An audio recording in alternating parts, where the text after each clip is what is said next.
Hi friends, welcome back. எல்லாருமே எப்படி இருக்கீங்க? ஹாப்பியாக இருங்க. நாங்கள் பார்த்தீங்கன்னா சோட்டானிக்கரை பகவதி அம்மன் கோவிலுக்கு வந்திருக்கோங்க. இந்த கோவில் ஒரு பிரசித்தி பெற்ற கோவில்னே சொல்லலாம். கேரளா கடவுளின் தேசம் அப்படின்னு அழைக்கப்படுது.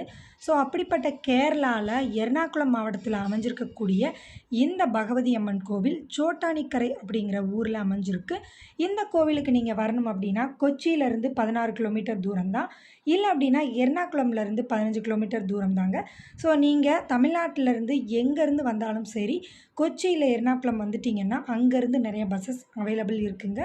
ஸோ இங்கே வந்தீங்க அப்படின்னா இங்கே ஒரு பிரசாதம் கொடுக்குறாங்க, கஞ்சின்னு சொல்லிட்டு. அந்த பிரசாதத்தை நம்ம சாப்பிடலாங்க. அது பார்த்திங்கன்னா 8 மணியோட க்ளோஸ் ஆகிடுதுங்க. ஸோ இந்த கஞ்சியை குடிச்சிட்டு நம்ம 8 மணிக்கு குருதி பூஜையில் கலந்துக்கலாம். இந்த கோவிலில் அம்மன் பார்த்திங்கன்னா 3 வடிவமாக காட்சி தராங்க. காலையில் சரஸ்வதி தேவியாகவும், மதியம் லக்ஷ்மி தேவியாகவும், இரவு துர்க்கை அம்மனாகவும் நமக்கு காட்சி தர்றாங்கங்க. இந்த கோவிலில் முக்கியமான நிகழ்வுன்னு பார்த்திங்கன்னா இங்கே வெள்ளிதோறும் நடக்கக்கூடிய குருதி பூஜை தாங்க. இரவு 8 மணிக்கு ஆரம்பித்து நள்ளிரவு 12 மணி வரைக்கும் இங்கே நடக்குதுங்க. ஸோ இந்த குருதி பூஜையில் நீங்கள் கலந்துக்கிறணும் அப்படின்னா வெள்ளிக்கிழமை நீங்கள் இங்கே வந்தீங்கன்னா தாராளமாக கலந்துக்கலாம். இந்த குருதி பூஜை நம்ம நடத்தணும் அப்படின்னா முன்னக்கூடியே புக் பண்ணிவிட்டு வரணுங்க. ஸோ அந்த ப்ரொசீஜர் நீங்கள் இங்கே இருக்கக்கூடிய ஆஃபீஸில் கேட்டாலே போதும், அவங்க டீட்டெயில்டாக சொல்லிடுவாங்க. இந்த கோவிலில் முக்கியமான ஒரு வழிபாடு என்னன்னு பார்த்தீங்கன்னா, மனநிலை சரியில்லாதவங்க, இல்லை மனசில் பித்து பிடிச்ச மாதிரி இருக்கிறவங்க, இல்லை பேய் பிடிச்ச மாதிரி இருக்கிறவங்க இந்த கோவிலில் அம்மனை தரிசனம் பண்ணிவிட்டு குருதி பூஜையில் கலந்துக்கிட்டோம் அப்படின்னா கண்டிப்பாக நிவர்த்தியாகும் அப்படிங்கிற ஒரு ஐதீகம் இருக்குங்க.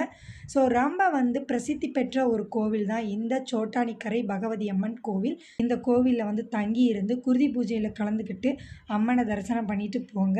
நம்ம இங்கே வந்தோம் அப்படின்னா வெள்ளிக்கிழமை வர்ற மாதிரி பார்த்துக்கிடணும். ஸோ வெள்ளிக்கிழமை காலையிலே இங்கே குளிச்சுட்டு அம்மனை 3 தரிசனம், காலையில் சரஸ்வதி, மதியம் லக்ஷ்மி, இரவு துர்க்கை 3 தரிசனம் பண்ணிவிட்டு அதுக்கப்புறமா இரவு 8 மணிக்கு நடக்கக்கூடிய இந்த குருதி பூஜையில் கலந்துக்கிட்டோம் அப்படின்னா தான் முழு பலனும் நம்ம அடைய முடியும்.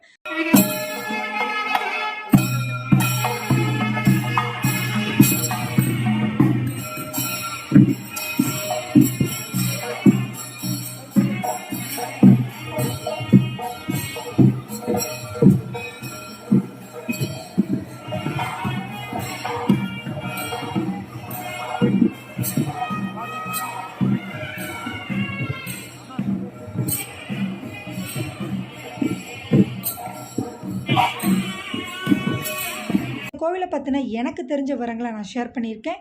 ஸோ இன்னும் ஏதாவது விட்டு போயிருந்தால் நீங்கள் கமெண்ட் செக்ஷனில் சொல்லுங்கள். உங்களுக்கும் இந்த கோவிலை பற்றின தகவல் தெரிஞ்சிருந்தால் கண்டிப்பாக கமெண்ட் செக்ஷனில் தெரிவிங்க. இந்த கோவிலில் நம்ம துலாபாரமும் பண்ணிக்கலாங்க. ஸோ இந்த கோவிலுக்கு நீங்கள் வரணும் அப்படின்னா அதையும் கமெண்ட் செக்ஷனில் தெரிவிங்க.